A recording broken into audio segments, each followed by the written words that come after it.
Good morning and welcome to a special extended edition of the Daily Current. It's Friday, July 11th, 2025. I'm Jake Mitchell coming to you from New York. And I'm Emily Carter in Washington, D.C. This isn't your usual 10-minute catch-up. Today, we're going big. Deep dives, sharp pivots, the kind of news diet that lasts you the whole day. Grab your coffee or cancel your meetings. We're digging in. Let's start with what's shaking the markets this morning. Wall Street's continuing its run of record highs. S&P closed up 0.8%, NASDAQ surged 1.3%, and the Dow just flirted with 41,000 for the first time ever. And it's not just tech stocks. Utilities, energy, real estate, everything's glowing green. The buzzword? Resilience. Even with tariffs, droughts, and disinformation, investors are charging ahead. Speaking of tariffs, former President Trump, now GOP frontrunner, dropped a policy bomb last night, a proposed 35% tariff on all Canadian goods and a 15% increase on EU auto parts. That's on top of his copper tariff plan from last week, 50% duties by August. That's in commodities scrambling. Copper spiked 9%, gold jumped, and silver surged 12% overnight. Traders are bracing. Canada's already drafting retaliatory levies. Brussels, furious. The EU ambassador called it economic vandalism wrapped in populism. And the White House response? Crickets. The Biden team says they don't respond to campaign noise, but behind the scenes, trade advisors are rushing to calm European counterparts. It's not just diplomacy. These tariffs could hit American manufacturers right where it hurts: automotive, construction, and clean energy. And meanwhile, U.S. job numbers surprised economists. Unemployment stayed steady at 3.6%, but wage growth slowed. Hiring is cooling, but layoffs haven't spiked yet. Fed Chair Powell hinted yesterday they're still targeting one more rate cut this year. Futures traders have already priced that in. But not everyone's convinced inflation's under control. Grocery prices are still up year over year. Milk's up 11%, rice 9%, and eggs, again, breaking records. Every week, I feel like eggs are headlining inflation. It's a fragile balance. Too many cuts and inflation comes roaring back, too few and growth stalls. That's what markets are wrestling with. While Wall Street's breaking records, Main Street's holding its breath. Shifting now, Europe. France just emerged from a tense week of elections. The left-wing New Popular Front coalition shocked the polls and now holds the largest bloc in parliament. Macron's centrist Renaissance Party came in third. It's the first time in decades France is facing a true multipolar gridlock. Talks of unity government are dead on arrival. The far-right National Rally refuses to support a leftist prime minister. The left refuses to govern with Macron centrists, and Macron, he's not stepping down. That's paralysis, and it's happening just 2 weeks before the Olympic Games begin in Paris. Transport workers are threatening walkouts. Police unions are demanding hazard pay. The Olympic Village is half finished, and Airbnb prices ridiculous. Organizers are putting on a brave face, but the IOC is worried. There are even whispers of relocating the opening ceremony indoors if protests turn violent. So France is struggling, political chaos, labor unrest, and a global spotlight. Great timing. Across the Mediterranean, Italy's been hit by its worst heat wave in a decade. Temperatures in Sicily reached 47 degrees Celsius, 117 degrees Fahrenheit. And in Spain, over 1,200 heat-related ER visits were reported in 72 hours. Their energy grid is under pressure. Renewables helped, but peak demand outpaced supply on Tuesday. Scientists say southern Europe is now firmly in the climate disruption zone. Heat waves are starting earlier, lasting longer, and killing more people. Meanwhile, here in the U.S., Texas just endured record flooding in Dallas, with over 18 inches of rain falling in 48 hours. More than 100 people are confirmed dead, with hundreds still missing. FEMA has deployed urban search teams, and Governor Salazar has declared 21 counties disaster zones. And this is all in the same month that saw Arizona's wildfires destroy over 400,000 acres. 2025 is shaping up to be another year of extremes, fire and flood, sometimes in the same state. All right, pivoting now. Let's talk about something slightly more inspiring. NASA. Yes, the Vera Rubin Observatory just released its first full sky survey image, and it is stunning. It captured 200,000 galaxies in a single 48-hour span. They're calling it Google Earth for the universe. This is part of the Legacy Survey of Time, or LSST, a 10-year project that will map the sky every few nights for a decade. And why is this a big deal? Because it can catch supernovas, track near-Earth objects, and even test dark matter theories in real time. In fact, in just its first week, Rubin detected 5 potential planetary collisions in other solar systems. That's never been done before. And yes, don't worry, none of them are in our neighborhood. Well, not yet. Okay, I'm not sleeping tonight. Good, because we've got a lot more to cover. On deck, Israel and Gaza, new AI laws, and the state of education in post-pandemic America. Stay with us. Welcome back to the Daily Current Extended Edition. If you're just joining us, well, you've missed floods, tariffs, galactic collisions, and Olympic anxiety. But don't worry, we're just getting started. Let's head straight to the Middle East. A fragile ceasefire in Gaza collapsed early this morning after a missile strike near Khan Yunis killed 3 Israeli soldiers. The IDF responded within minutes. Gaza Health Ministry reports at least 28 fatalities. Hamas claims Israel targeted a civilian medical depot. Israel says the site was a weapons storage hub. The U.S. State Department is urging restraint. Secretary Blinken issued a brief statement calling for mutual de-escalation under UN supervision, but there's little appetite on either side right now. President Biden reportedly called Prime Minister Gantz and President Abbas last night. Sources close to the call say it was tense but necessary. Meanwhile, Egypt is trying to revive shuttle diplomacy. Cairo hosted secret back-channel talks this week with Qatari and Turkish envoys. So far, no breakthrough.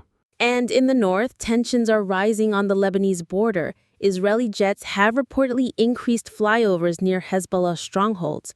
International aid groups are warning of another humanitarian bottleneck. Fuel and medical supplies are down to 3 days in Rafah. Just as all this unfolds, Iran held its presidential runoff today. Reformist-backed technocrat Hamid Daryan is leading early counts, but conservative clerics are challenging the vote's legitimacy. Turnout is low, under 40% in Tehran. That tells you everything about public trust right now. Back in the U.S., Congress just passed the American AI Accountability Act 6238 in the Senate. It's the most sweeping regulation of artificial intelligence since the Algorithmic Fairness Act in 2023. Under the new law, all commercial AI systems must be auditable, explainable, and registered in a federal AI registry by 2026. That includes everything from chatbots and HR software to predictive policing algorithms. Big tech isn't thrilled. Meta, Palantir, and even OpenAI are pushing back, citing innovation roadblocks and concerns about overregulation. But civil liberties groups are applauding the move. The ACLU called it a watershed moment for algorithmic transparency. And in schools, AI use is exploding, both officially and unofficially. Nearly 70% of high schoolers now report using generative AI in some form for assignments. That's from a new report by the Pew Research Center. Teachers are split. Some say it's cheating, others are incorporating tools like GPT tutors into their lesson plans. At the same time, test scores in math and reading haven't fully recovered since the pandemic. The National Assessment of Educational Progress shows a 6-point drop from 2019 baselines. That's led to fierce debates over curriculum. Should schools double down on traditional models or embrace AI-assisted education? And beyond the classroom, there's the issue of student mental health. Emergency psych visits among teens have jumped 32% since 2021, and school counselors are overwhelmed. Some districts in California and Illinois are now deploying virtual mental health bots to supplement human therapists. Early trials are promising, but critics worry about privacy and empathy gaps. And meanwhile, teachers themselves are quitting in record numbers. Nearly 1 in 4 say they're seriously considering leaving the profession within the next year. And it's not just burnout, it's wages. The average teacher salary has declined in real terms for 6 consecutive years. One school district in Nevada is piloting a 4-day school week with remote Fridays. Attendance is up, but test performance is flat. Parents love it, teachers are cautiously optimistic, and education reformers are watching closely. Now let's pivot to the energy front because something big just happened. Fusion power. Real net positive fusion power. The U.S. National Ignition Facility, working with private partner Helios Dynamics, just achieved a sustained 45-second fusion burn that generated more energy than it consumed. This is the closest we've ever been to commercially viable fusion. It's still early, but experts are calling it a moon landing moment. The test produced about 1.7 megajoules of output from 1.3 megajoules input, and they did it twice. Investors are jumping in. Helio's stock jumped 34% in pre-market, and nations from Germany to South Korea have already requested tech-sharing agreements. Fusion is clean, safe, and abundant. No radioactive waste, no meltdown risk, but commercialization still faces hurdles, namely cost containment and scalability. But if those are cracked, the entire global energy grid could shift. Oil, coal, even solar, suddenly obsolete. It's like what the transistor did for electronics. It changes the math on everything. Meanwhile, fossil fuel giants are watching nervously. Shell and Chevron both issued statements downplaying the achievement. But behind the scenes, they're investing in fusion patents. That's right. Follow the lawyers if you want to know what's coming next. All right, let's change gears. We've got to talk about the massive cyber attack targeting Latin America this week. Welcome back to the Daily Current Extended Edition. We've talked markets, missiles, and megawatts. Now we turn our attention to one of the largest democratic exercises on the planet. India. 650 million people voted over the past 6 weeks, and the results are in. Former tech CEO Priya Ramdas will be India's next prime minister. Ramdas ran on a platform of digital modernization, anti-corruption reforms, and what she calls civic acceleration. She's India's first openly atheist and first woman of Tamil heritage to lead the country. Her party, the New India Forward Alliance, won a commanding 338 seats in the Lok Sabha, a massive swing after a decade under the BJP and Prime Minister Modi.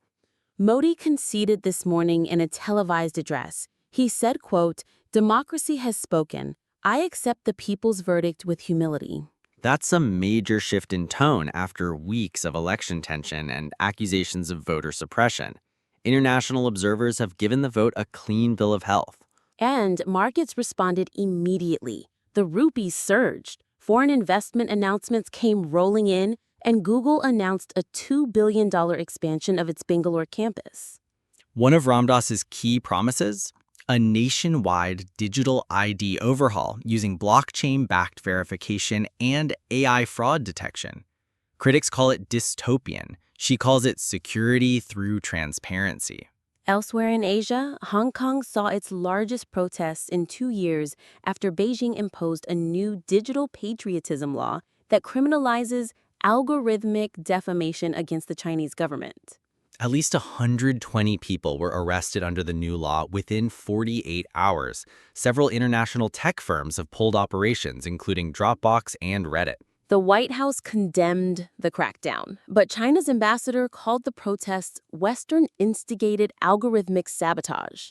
From political unrest to environmental upheaval, Antarctica is back in the headlines, not for ice melt this time, but for people. Yes, for the first time in human history, the number of permanent Antarctic residents has crossed 1,000. They're not just researchers anymore. There's now a hybrid population of scientists, support staff, data engineers, and even a few artists living year-round across 7 major international bases. The biggest? Amundsen Kronos Station, a Chilean-U.S. collaboration that now boasts 350 full-time residents, a hydroponic dome, and even a cinema carved into the ice.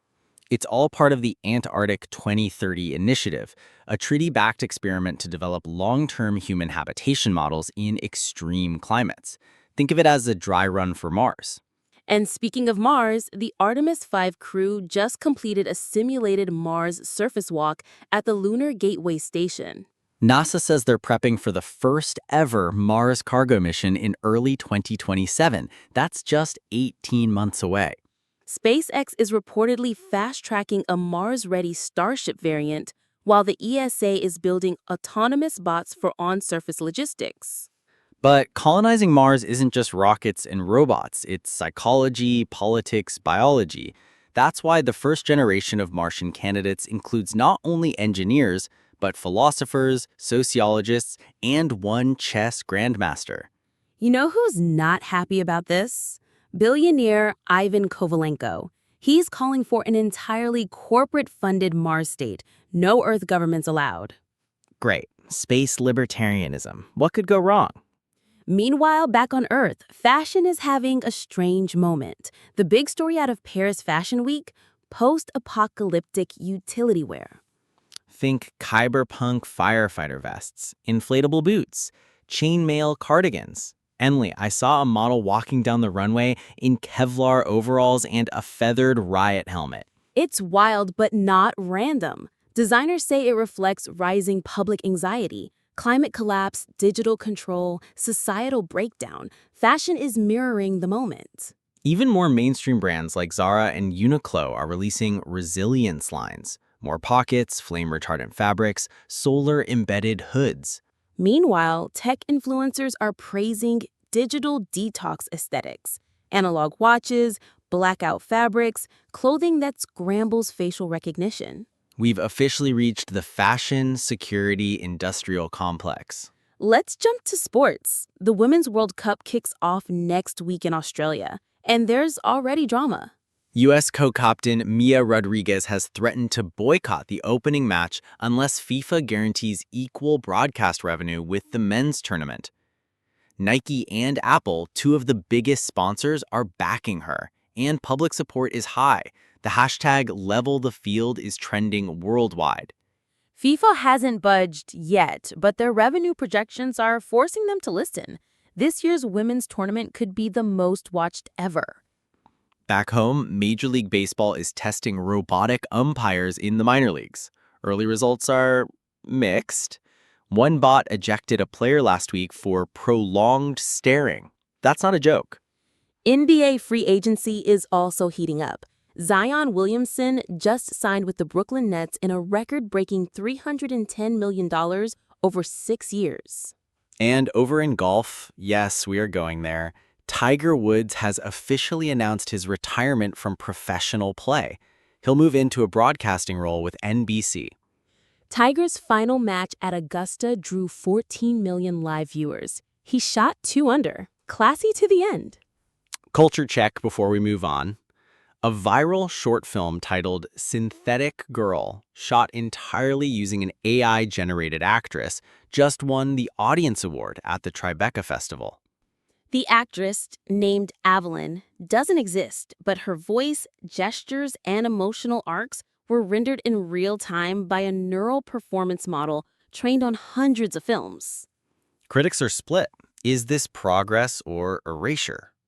One jury member said, "This isn't the end of acting, it's the beginning of performance as code." Meanwhile, the Screen Actors Guild has already demanded legal protections. Expect a fresh round of labor disputes this fall. Coming up, we'll tackle the digital underground, the global loneliness epidemic, and how AI is rewriting religion. Plus, some truly weird headlines you might have missed. Don't go anywhere. The Daily Current continues. Sound cue, an eerie synthetic chime followed by soft news transition music. Welcome back. You're listening to the Daily Current Extended Edition. If your earbuds haven't melted yet, congrats, you've made it to the deep end. Let's begin this next stretch with something strange and honestly kind of unsettling. Artificial intelligence is now not just writing sermons, it's forming spiritual movements. Yep. Meet the Church of the Pattern, a loosely organized network of AI-guided communities that follow teachings generated by a model called Numina. Numina isn't your average chatbot. It produces spiritual texts, personalized mantras, and even daily rituals. The sermons are algorithmically generated based on current global events and cosmic data. Sounds dystopian, but believers say it's peaceful, modern, and free of human corruption. They meet virtually, meditate with guided neural hymns, and even tithe via crypto. And it's growing fast, over 300,000 members globally in under a year. Most are in Europe, but the movement's starting to take hold in coastal U.S. cities, too. The Vatican recently issued a statement denouncing synthetic spirituality. Meanwhile, a new interfaith group called Humans First is pushing legislation to outlaw AI-led religious entities. That's not the only place AI is causing existential friction. Let's talk ghost kitchens. You thought delivery apps were crowded before. There are now fully automated restaurant chains that exist only in the cloud. thousands of them. One new AI-operated brand called Bite Bites launched 50 unique menus across 6 cities in 1 month, all without a single human chef. They use trend prediction models to adapt recipes weekly. Chicken tikka burrito one week, matcha barbecue bao the next, all optimized for TikTok virality and fast delivery. But behind the scenes, things get murky. Workers at the warehouses say prep is grueling. Some kitchens share an address with 5 or more brands, often owned by the same parent company. Food safety regulators are scrambling to keep up, and traditional restaurants are fighting back, calling it algorithmic cannibalism. Speaking of contested territory, let's head to the U.S.-Mexico border, where immigration policy just shifted dramatically.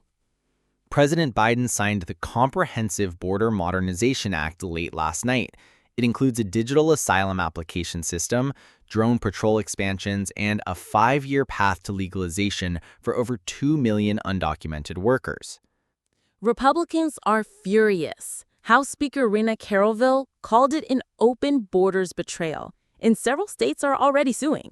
But public support is surprisingly high. Nearly 61% of Americans support the path to citizenship provision, according to a new Pew survey. And the tech side is fascinating. The border wall will now be virtual, a combination of drones, AI cameras, and thermal sensors stitched together in a giant data net. Privacy advocates are raising red flags, but DHS says the system is more humane and more effective than previous physical barriers. At the same time, migrant shelters in Arizona and Texas are overwhelmed. One shelter in El Paso. You're still with us. This is the Daily Current Extended Edition. One last round of insight, intrigue, and a bit of the bizarre before we sign off.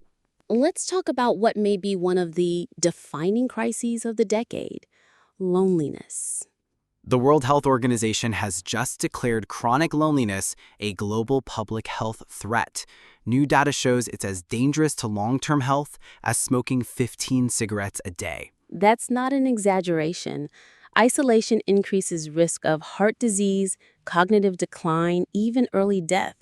And it's hitting all age groups: teens, seniors, everyone in between. In the U.S., over 45% of adults now report feeling, quote, consistently alone. Japan, Germany, Brazil, the U.K., same story. Governments are responding. Denmark launched social prescriptions. Doctors can now prescribe clubs, walking groups, or even chess cafes instead of pills. And Singapore is experimenting with community AI companions that check in on seniors and nudge them to attend local events. And in California, the city of Oakland has just hired its first Minister of Belonging. Yes, that's a real title. But here's the twist. While loneliness rises, microcults are exploding. Let's be clear, we're not talking doomsday bunkers or mass weddings. These are mostly online, ideology-light groups offering identity, meaning, and structure. Think Discord communities with secret rituals, YouTube channels offering sacred algorithms, or small live-in groups calling themselves conscious economies. Most are harmless, a few are brilliant, but some are dangerous. The FBI is currently investigating 6 such groups for alleged digital mind control and financial coercion. One was running an AI God livestream 24/7, promising enlightenment for subscribers. Another required members to use voice filters and drop their birth names entirely. Psychologists say the rise of these groups speaks to something deeper. People are starving for coherence, for connection, for narrative. And some of them are finding it, just not where we'd expect. Let's shift to tech. A new wave of startups are offering emotional AI companions for rent, subscription, or even long-term contracts. One platform called SoulSync lets you build a partner with customizable empathy, humor, and political alignment. Over 2 million users signed up in its first 3 months. Some call it toxic fantasy. Others say it's therapeutic. A handful of therapists now even recommend AI bonding modules as exposure therapy for clients with social anxiety. But some reports are darker. There have been cases of people marrying their AI, becoming financially dependent on it, or refusing to interact with humans entirely. South Korea recently passed a law limiting legal rights for AI entities after a man petitioned to list his virtual wife on government forms. And this isn't just a young person trend. A recent AARP survey showed that 28% of adults over 60 are open to emotionally intelligent digital cohabitation. And meanwhile, real-world therapy is surging. Mental health is now a $60 billion industry and growing 12% annually.